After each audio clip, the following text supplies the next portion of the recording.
And as Rodney Dangerfield used to say, I'm okay now, but I was in rough shape yesterday.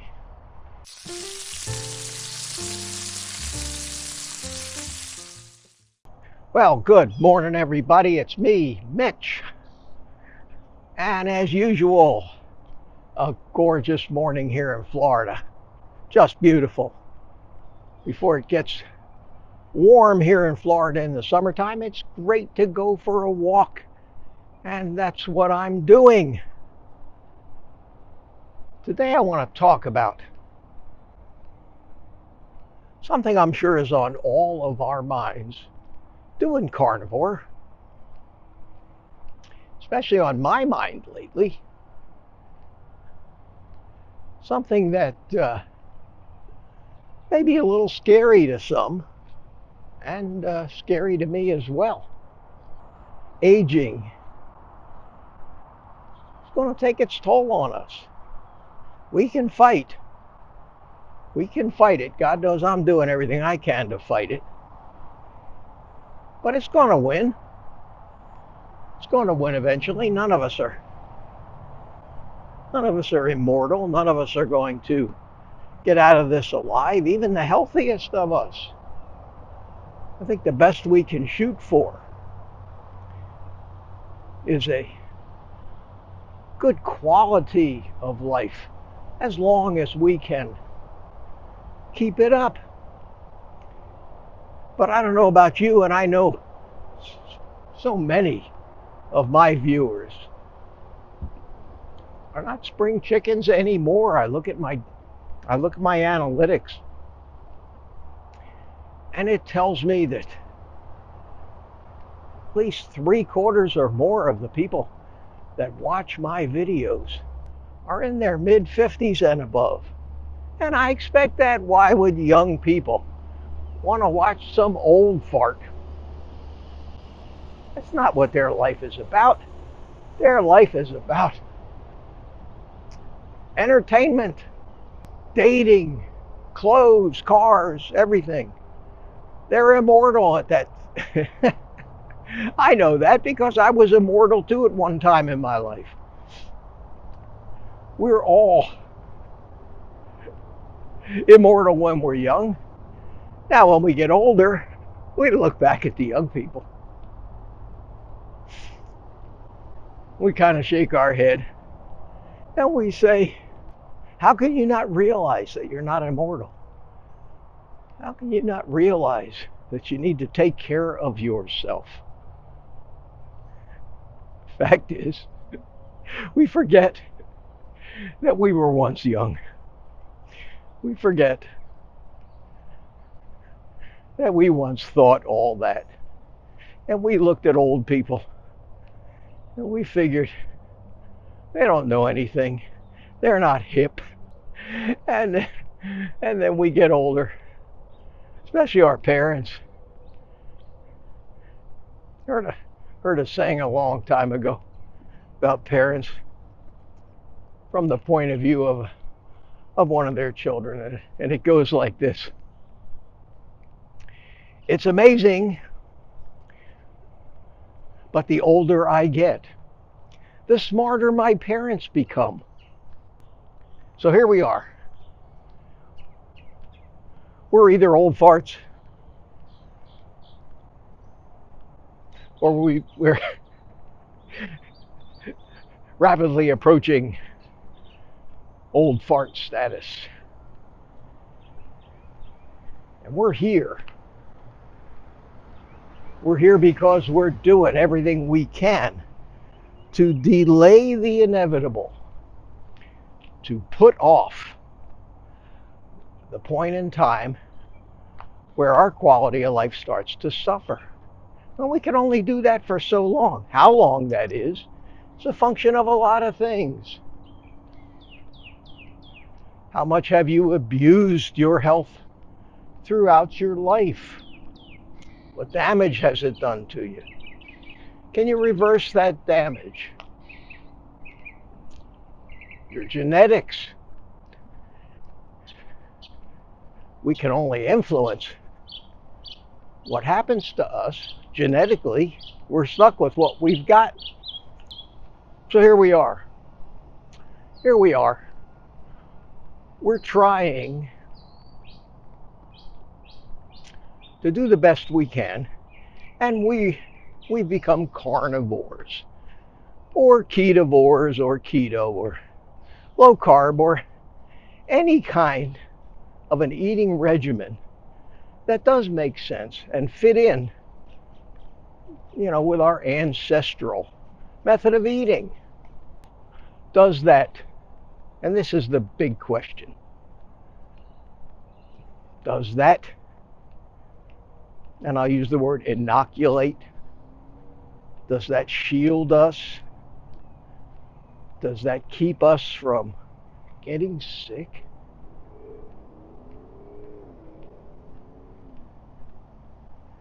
You get the feeling, and I know that I have, after 2 years of being, and I'll use the word strict. I don't consider my coffee drinking anti-carnivore, but after 2 years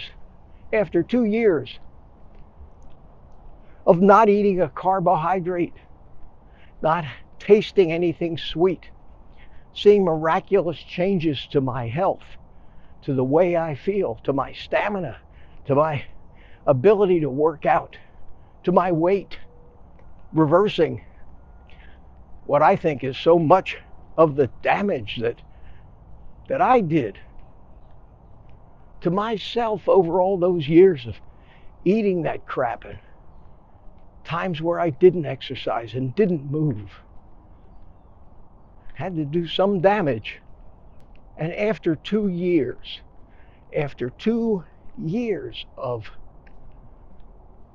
not getting so much as a cold, of feeling great, early this week,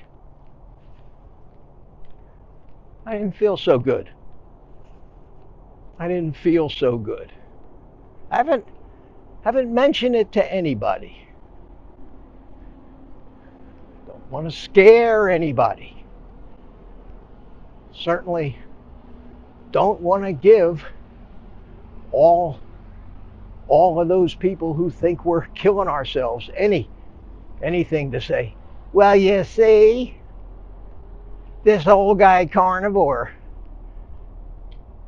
this diet is making him sick, you see. So I kept it to myself. But I started thinking about it and what it felt like to me. What it felt like to me.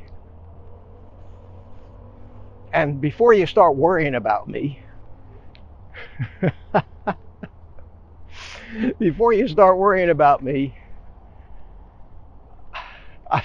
I've done about 20 minutes of working out this morning so far. I've done a couple sets of push-ups, a couple sets of squats. Now I'm out here walking. And as Rodney Dangerfield used to say, I'm okay now, but I was in rough shape yesterday. Now, I've been making videos all week. I did a live stream on Tuesday, and I don't think anybody could tell that I wasn't feeling well. But I was having what felt to me like some kind of upper respiratory congestion. Wasn't coughing. I don't think it was COVID. But right up in here, I felt congestion. I don't want to say chest pains, but you know how it is when you get pleurisy or fluid in your lungs or something like that. You do get these little pains, but they move around. And normal human being that I am, I started worrying about it. I said to myself, do I have maybe COVID? I've never even considered the fact that I could get it. I've never had a COVID test. Never had to. I'm not the kind of person, if you know already, that likes to run to the doctor and have tests every 2 weeks. I wait till something happens, but now all of a sudden I'm feeling kind of a congestion. That's also one of the symptoms of heart disease. And I'm saying to myself, oh my God.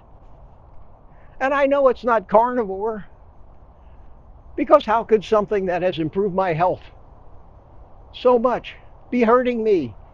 I've done the research. I know all about that. But your thoughts go through your head. Maybe they're right. Is that high cholesterol killing me? Am I having heart disease here? Or, your inclination of the average person is only run to the doctor, get $1 billion worth of tests. But I know that most of the time they don't even know how to interpret these tests, which accounts for the sad state that we're all in today. Do I want to subject myself to that? Do I want to subject myself? So I said, nah, I think it's just upper respiratory. Let's see what happens. Let's see if I am really that healthy on carnivore here. Surely a day or two ain't going to matter. I know my heart's in good shape. Look at the amount of physical shit I do for somebody who's 77 years old. But you still worry about it. And of course, when you worry, you don't sleep as well as you usually do. And that happened to me. So for a couple of nights, I woke up at 2, 3 o'clock in the morning and just tossed and turned. Well, that didn't help. I didn't feel like exercising. You know how you get. And I said, how could this happen to me? I'm Superman. I'm Mr. Carnivore. I have an immune system that works. How could I get sick? How could I feel bad? How could I have contracted maybe a virus or a bacterial infection? Should I go to the doctor? Should I go to the emergency room? Am I on the verge of an imminent heart attack? Is this pulmonary? Do I have COVID? And I worry. With everything I know, with all the research I've done, as convinced as I am about the fraud and deceit and ignorance in the medical community,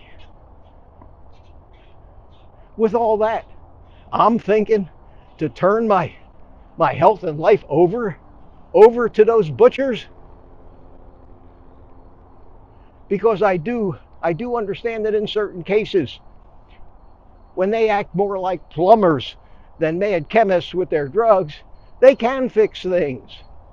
And if you happen to have a blockage, they can ream it out like a plumber. And I don't discount that. I needed them when I had my head injury. I needed the mechanic. And they fixed it. But I said, nah, give it a couple days, see what happens. And I woke up this morning and I felt better. I felt better, but I still felt a little out of it. And these thoughts are still going through my mind. So I said, you know what? I haven't worked out this week because I just haven't felt like it. Let me go in and do some exercise this morning. Let me go out for a walk. Let's see if all that shit inside me really still is working like it used to. Took a couple of deep breaths. That nagging little congestive feeling is gone this morning. I did a couple sets of push-ups. Did 2 sets of 20 push-ups. I did 2 sets of 25 squats. I grabbed my camera and I said, let's go out and see if I can walk without feeling any congestion or pain or getting any more winded than I usually do, which is really not very winded just from walking. And the conclusion that I've drawn, unless something drastic happens to me, like Rodney Dangerfield, I've concluded, while I may have been in rough shape yesterday, I'm okay now. I feel good this morning. I'm going to do some more workout. I'm going to finish my workout. I have a private community live stream tonight. Look forward to that. Always enjoy the live streams. I'm going to ask you, please, please, do not write me a comment telling me what I need to do as it pertains to either getting another test or seeing a doctor or doing any other thing. I am the master of my own life, my own destiny, and as I would not presume to tell you what I think you should do unless you specifically ask me, I'm going to ask you for the same courtesy, because I do not want to spend the rest of my day defending what I think is the right thing to do for me, which is, at this point, continue to march. Just do what I've been doing. It's working. And no, the point of this video is being a carnivore. Being a carnivore does help. It does make a difference. But no, it doesn't make you Superman. It doesn't make you immortal. You can still get sick. You can still contract a virus or a bacterial infection. It does make you stronger. The viruses and the bacteria are always around us. It's up to our immune system to fight them off. And in that respect, maybe we are superhuman. When something different happens, when something that you're not used to, when something is a little different, like happened to me this week, we are going to worry. We're going to doubt our resolve. We're going to wonder if maybe we're believing the propaganda. Can't help that. And again, that's a personal choice we all have to make. Me, I am so firmly convinced that this is the best thing I can do for myself. That even if I manage to live to 110 or 120, which is probably not likely, but even in the event that I do, I have learned so much about how it works that even in the face of something serious, because something's going to kill me, I will still continue to believe, as I believe now,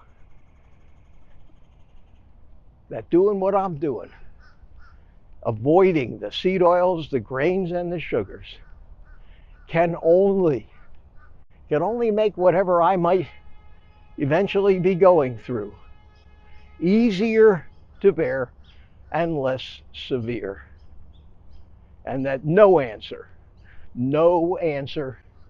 in any reality or parallel universe can convince me now that adding seed oils, grains, and sugar back into my diet can do anything but make matters worse and hurt me. I hope, my friends, that as you continue to do this, you can develop and maintain that level of certainty and knowledge to know that when something happens, and it eventually will, you're already doing the best you can do for your body and your health to get over it, or at least minimize the pain and suffering from it. That's life after all. So with that thought, I can only tell you that I'm going to end up walking about 3 miles here this morning. That would make too long a video. I think I've gone on long enough. I'm feeling great. I'm feeling great. I think whatever it was took about 3 or 4 days. And I think because of the fact that I'm in the shape that I'm in now, I was able to fight off by myself something that in any other circumstances might have been much more serious.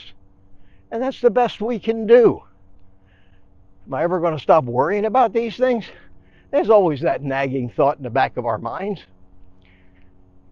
We deal with that with conviction and knowledge. It's a lot to think about. But why don't you take the rest of the day off? Think about all that. And then go and eat some meat.